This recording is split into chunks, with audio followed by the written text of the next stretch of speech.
सुखदेव जी कहते हैं राजन, एक समुद्र के मध्य में शंबकासुर नाम का एक बहुत बड़ा राक्षस रहता था।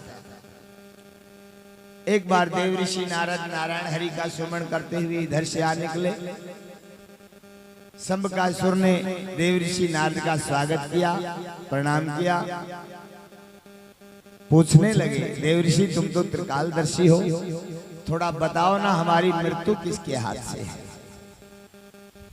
देव ऋषि नारद मुस्कुराते हुए कहने लगे, नारायण नारायण नारायण दैत्यराज, अभी क्या जल्दी है? अरे अभी तो उस बच्चे ने जन्म लिया है, आज वो बच्चा 6 दिन का है। कब वो जवान होगा, कब अस्त्र शस्त्र सीखेगा, कब युद्ध भूमि में आएगा, कब तुम्हारा आमना सामना होगा, अभी बहुत लंबा समय है, इसलिए आप निश्चिंत रहो। अब जैसे ये पता चला कि मेरा काल जन्म ले चुका है, बौखला गया। कहाँ है, कौन है, बताइए ना। नारद जी तो मानो बताने ही आए थे।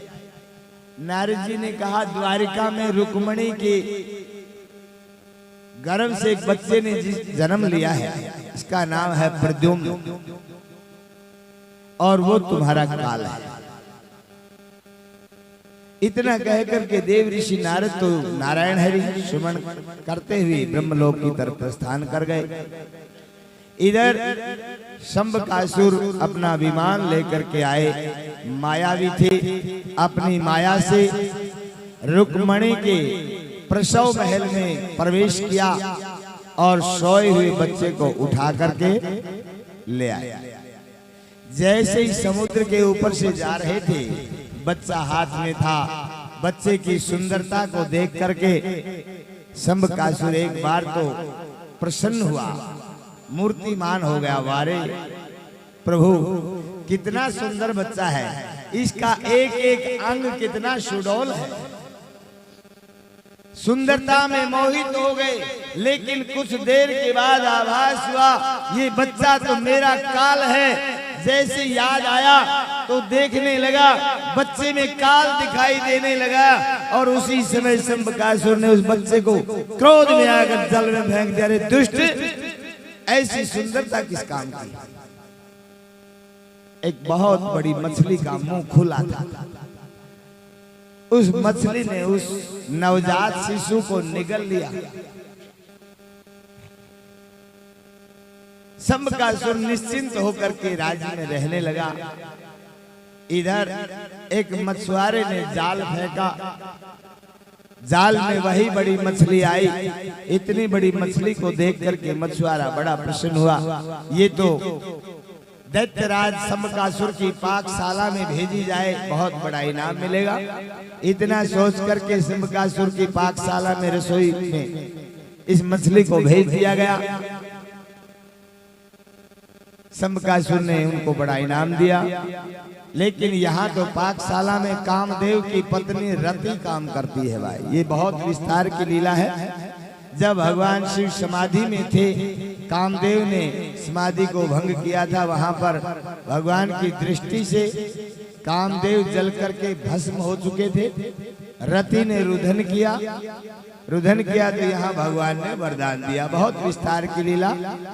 तो रति यहाँ पर थी। रति को कहा कि जाओ वहीं पर द्वापर तक तुम्हें इंतजार करना होगा, और तुम्हारा पति तुम्हारे पास आ जाएगा, तुम पहचान लेना।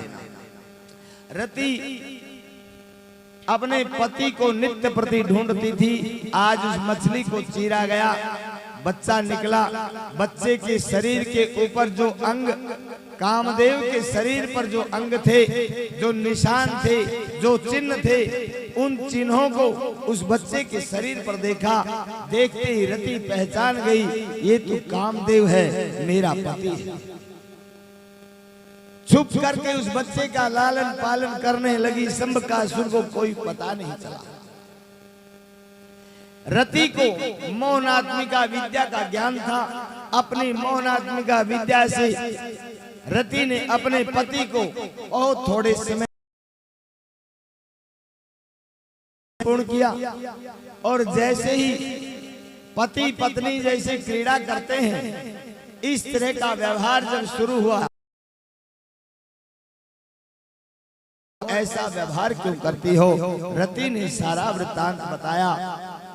वृत्तांत को जान करके प्रद्युम्न समझ गए, उनको याद आ गया पूर्व जन्म। और रति ने कहा, स्वामी इस दुष्ट का वध कर दो, फिर हम अपने घर चलेंगे। इसकी जेल में कब तक रहेंगे? समय पाकर के प्रद्युम्न के साथ युद्ध हुआ और शंबकासुर का वध हुआ। रति को अपनी पत्नी को लेकर के प्रद्युम्न द्वारका में आ गए। द्वारका में बहुत बड़ा उत्सव मनाया गया। सुखदेव जी कहते हैं, राजन, इसी क्रम में रुक्मणी का एक भाई है, रुक्मी बड़ा। वो रुक्मणी के विवाह में कुंदनपुर में नहीं गया था, दूसरा एक भोजगढ़ नाम का नगर बसा करके रहने लगा था। उसने सोचा रिश्तेदारों से ज्यादा मनमुटाव अच्छा नहीं, घर में एक पुत्री है। उसने सोचा इधर कृष्ण के एक पुत्र है, मेरे पुत्री है, मैं इसका विवाह इसके साथ कर दूं तो हमारी रिश्तेदारी में थोड़ा प्रेम भाव बढ़ेगा। अब रुक्मी ने अपनी पुत्री रुक्मवती का विवाह प्रद्युम्न के साथ किया है। समय पाकर के प्रद्युम्न के एक बेटा पैदा हुआ जिसका नाम है अनिरुद्ध। अनिरुद्ध के साथ भी रुक्मी ने अपनी पोती रोचना का विवाह करके संबंध को पक्का बनाया है। इसी क्रम में श्री सुखदेव जी कहते हैं, राजन, बाणासुर जो शोणितपुर के महाराज हैं, शोणितपुर बहुत बड़ी राजधानी है बाणासुर की, जिसकी 1000 भुजाएं हैं। भगवान शिव का बहुत बड़ा भक्त है। भगवान शिव स्वयं उसके राज्य की सुरक्षा करते थे। बाणासुर की पुत्री है जिसका नाम है उखा। उखा की एक सहेली है जिसका नाम है चित्रलेखा। चित्रलेखा और उखा एक कक्ष में सोए हुए हैं। सोई हुई नींद में ही उखा बड़बड़ाती है, प्रियतम कहाँ गए? प्रियतम, मैं तुम्हारे बिना नहीं जी सकती, आओ दिखो। अनेक प्रकार से विलाप करने लगे। चित्रलेखा ने देखा ये तो कुंवारी है, प्रियतम कहाँ से आ गया? निद्रा टूटी, जगाया, क्या बात है? किसके सपने में खोई हो? उखा ने कहा, मैंने इस नवयुवक को आज से पहले कभी देखा नहीं, न मैं जानती हूं, लेकिन मैं इसके बगैर अब जीवित नहीं रह सकती। चित्रलेखा ने कहा, तुम जानती भी नहीं तो उसको लाया कैसे जाएगा? मैं नहीं जानती। चित्रलेखा तो मायावी थी। उसने कहा, बहन, मैं चित्र बनाती हूं, जब उस नवयुवक का चित्र आ जाए तो बता देना, आपका समाधान होगा। चित्रलेखा ने अनेक राजाओं महाराजाओं के वंशों का चित्र बनाया। सूर्य वंश का, चंद्र वंश का, पुरु वंश का, कुरु वंश का, और फिर यदु वंश में आई चित्र बनाते बनाते जैसे ही अनिरुद्ध का चित्र सामने आया, उखा का चेहरा दमदमाने लगा। मुस्कुराहट को देख करके, आनंद को देख करके चित्रलेखा समझ गई। जैसे ही पूछा, स्वीकृति मिली। चित्रलेखा ने कहा, ये तो द्वारकाधीश कृष्ण का पोता है, इसका नाम है अनिरुद्ध। अब उखा ने कहा, तो इसके बिना तो मैं जीवित नहीं रह सकती। चित्रलेखा ने कहा, चिंता क्यों करती है, मैं हूं ना।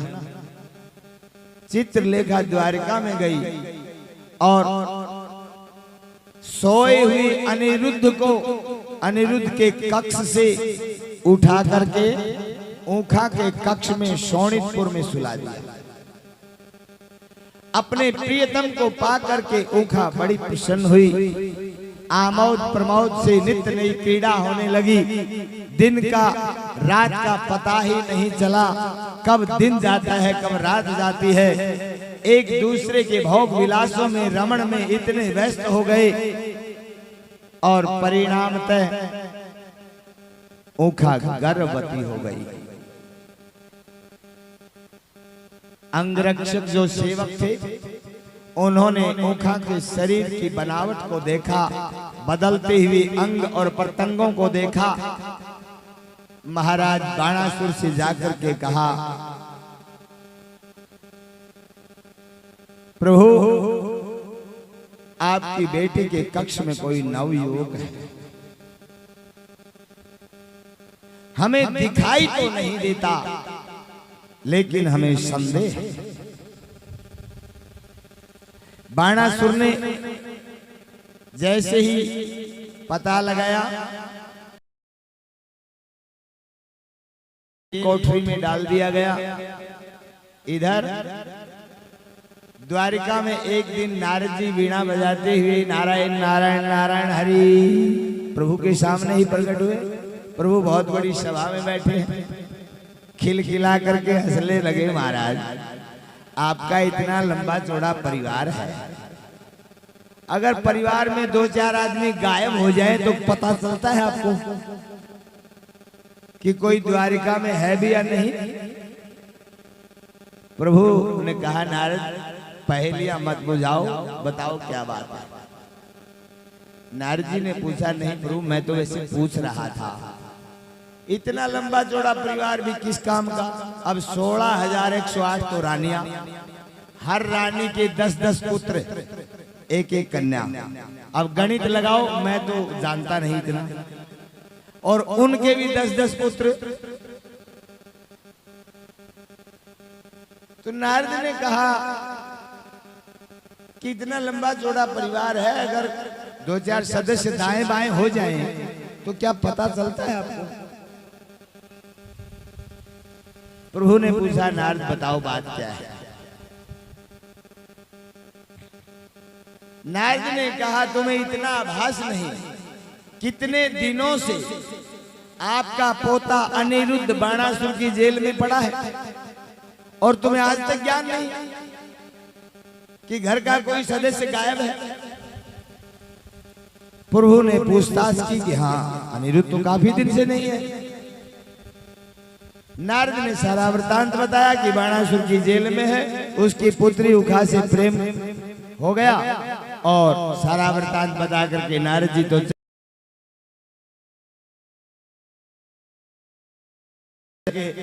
बाणासुर के राज्य में पहुंचे। लेकिन यहाँ तो भगवान शिव ने कमान संभाली है। अनेक प्रकार से युद्ध होता है, लेकिन दोनों देवता आमने सामने, हारने का कोई नाम नहीं। सृष्टि का विनाश होना प्रारंभ हुआ। ब्रह्मा जी ने आकर के दोनों के चरण पकड़ लिए। क्या मैं सृष्टि का सर्जन इसीलिए कर रहा हूं? क्या मतलब होगा मेरा सृष्टि रचने का? तुम पालन करने वाले, तुम संहार करने वाले, दोनों मिटाने पर लगे हो। मैं कब तक बनाता रहूंगा? आप बंद करिए इस युद्ध को। भगवान श्री कृष्ण ने कहा, तो इस बाणासुर के अहम को तो मिटाना ही पड़ेगा। भगवान शिव की सहमति हुई और 1000 भुजाओं में भगवान श्री कृष्ण ने 2 भुजाओं को छोड़ दिया, बाकी सभी भुजाओं को काट दिया। बाणासुर को समझाया। बाणासुर ने अपनी पुत्री उखा का विवाह अनिरुद्ध के साथ बड़ी धूमधाम से किया, और भगवान अपने पौत्र और पौत्र वधू को लेकर भी सहर्ष द्वारिका में आ गए। बोले वृंदावन बिहारी लाल की जय।